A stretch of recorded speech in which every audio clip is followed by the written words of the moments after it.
ದೇವಸ್ಥಾನದಲ್ಲಿ ಪ್ರಸಾದ ಏನು ಕೊಡ್ತಾರೆ ಅಂತ ರೀಸನ್ ಯಾರಿಗಾದ್ರೂ ಗೊತ್ತಾ? ಗೊತ್ತಿಲ್ಲ ಅಂದ್ರೆ ಪರವಾಗಿಲ್ಲ, ನಾನ್ ತಿಳಿಸ್ಕೊಡ್ತೀನಿ. ದೇವಸ್ಥಾನದ ಪ್ರಸಾದ ಅಂದ್ರೆ ಬರೀ ಭಕ್ತಿ ಮಾತ್ರ ಅಲ್ಲ, ಅದೊಂದು ಮೆಡಿಕಲ್ ಫಾರ್ಮುಲಾ ಕೂಡ ಹೌದು.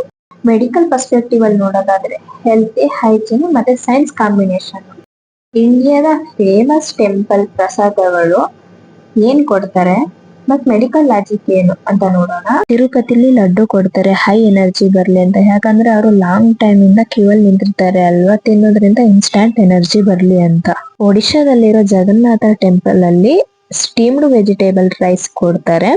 ಸ್ಟೀಮ್ಡ್ ಫುಡ್ ಆಗಿರೋದ್ರಿಂದ ನ್ಯೂಟ್ರಿಯೆಂಟ್ಸ್ ಇಂಟ್ಯಾಕ್ಟ್ ಆಗಿರುತ್ತೆ.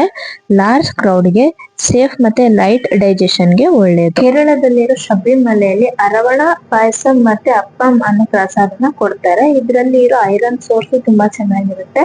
ಎಲೆಕ್ಟ್ರೋಲೈಟ್ಸ್ ಗೆ ಒಳ್ಳೇದು, ಬ್ಯಾಕ್ಟೀರಿಯಲ್ ಗ್ರೋತ್ ಕೂಡ ಕಡಿಮೆ. ಇದೇ ತರ ಇನ್ನಷ್ಟು ಇನ್ಫಾರ್ಮೇಶನ್ ಮತ್ತೆ ಮೆಡಿಕಲ್ ಅಪ್ಡೇಟ್ಸ್ ಗಾಗಿ ಫಾಲೋ ಮಾಡಿ.